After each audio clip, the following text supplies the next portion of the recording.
Hi, I'm Brian, and I'm sitting here with the Cedar Shake and Shingle Bureau District Managers, Peter Parmenter, Tony Benura, and Tony Hyatt. And we're talking about CERTI labeled Cedar sidewalls. And of course, installation is the most important part, so let's get right down to details.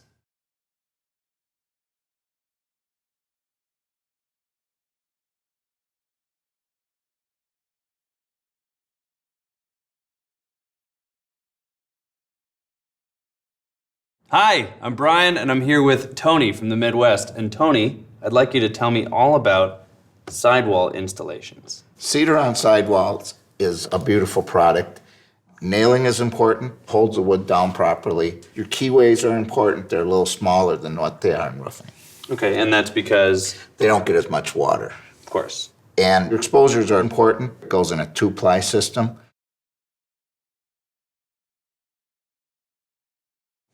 And again, with safety being one of the most important factors with installation, safety as far as a sidewall? Yes, you always want to follow your local regulatory board. So as far as the underlayment goes, what can you tell me about that? The underlayment, what we recommend is a 30-pound felt, ASTM D226, and it allows permeability with it, so it's important that the cedar can breathe. So speaking of breathing, what are my options for ventilation? You can use a nailing strip, or we could also use a continuous ventilation product. We don't require either one of them, though.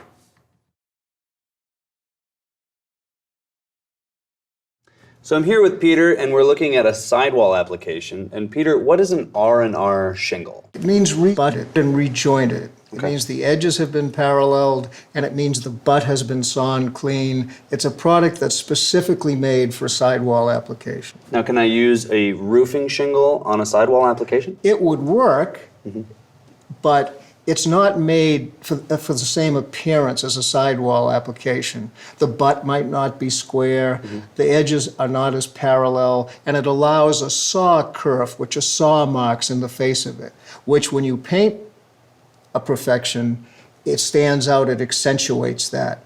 So the R&R is made specifically for a sidewall application. And what about fasteners? So is it the same thing with fasteners as opposed to a roofing shingle? There's no difference in the fasteners that we use on a roof and the fasteners that we use on a sidewall. And is edge trimming necessary on an R&R? No, it's not. It's already been done for you. What can you tell me about the keyway spacing on an R&R shingle like this?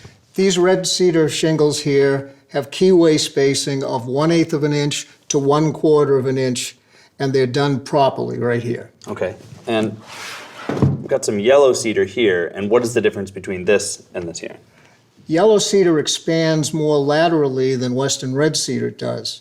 So the keyway spacing on the yellow cedar is between 1/4 of an inch and 3/8 of an inch, and this is done properly here. And here we have an example of an R&R shingle on a sidewall that has been installed incorrectly. Yes.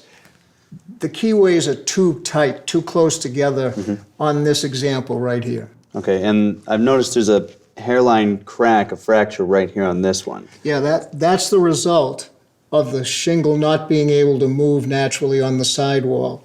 It's been compressed and has created a split in the shingle.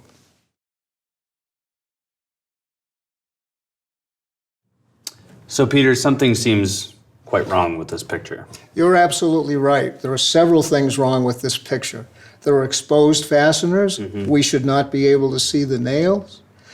The shingles themselves are overexposed. Yep. That much should not be exposed. There are aligned keyways. All the shingles line up straight. It will cause a wall leak. There's interlaid felt. You never want to interlay felt on a sidewall. And we have rot felt. You can see felt in the keyways between the shingles, and that will wick water up underneath the succeeding row of shingles and will rot out your sidewall. So somebody might not go as far as to make all of these mistakes at once, but any one of these mistakes on their own could and will shorten the lifespan of a sidewall. Absolutely right. So I'm here with Tony from the Northeast. Tony, what can you tell me about fasteners? Fasteners must be hot dip galvanized according to ASTM A153 standard, or they can be type 304 or type 316 stainless. I might add type 316 stainless must be used in seacoast application. And again, everything on that is code. Okay. You can also use staples at type 304 at type 316 stainless. Staples must be a 7/16 crown as a minimum to a maximum of 3/4 of an inch on the crown and 16 gauge. Again, that is all code. And over there I see the underlayment. Underlayment must be permeable, number 30 felt, conforming to ASTM D4869 or ASTM D226. And the underlayment would be the same for roofing as well as sidewall application? That is correct, and that is code as well. So what are my finishing options for a sidewall application? Manufacturers of CertiLabeled shakes and shingles can offer you an opaque finish, variety of colors, or you can opt to go to a lightly pigmented penetrating oil-based stain or a semi-transparent stain. And what are extractives? All species of wood have extractives, and that's what gives a species of wood its color. There are various solvents that free extractives, but when it comes to Western red cedar, the solvent is water. That's the same principle as a tea bag. Nothing happens till you add it to a cup of water, and that frees up the extractive. So how long should I wait to add a finishing application? Okay, when you're going to an opaque finish, it would probably be best to get a factory finish. They can apply at least an alkyd oil stain blocking primer or even a latex stain blocking primer to all surfaces. You can either have that put on at the factory then with a finish coat, or you can send it to the field with just a primer on and get a field applied finish coat with what the manufacturer of that shake or shingle tells you to use. You're going to go with a penetrating oil-based stain, whether it be lightly pigmented within the oils. They have hybrids now. I want to throw that in. You really only can have maybe up to a couple of months, but again, that would still be okay to do that finish.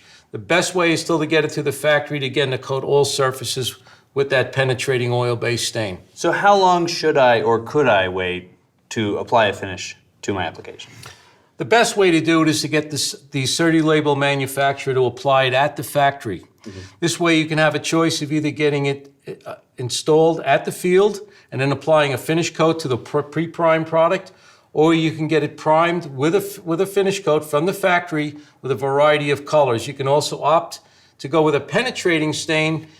Better ways again to get it at the factory because they can coat all the surfaces, but if you do it in the field, you can wait up to 2 to 3 months before you get that finished.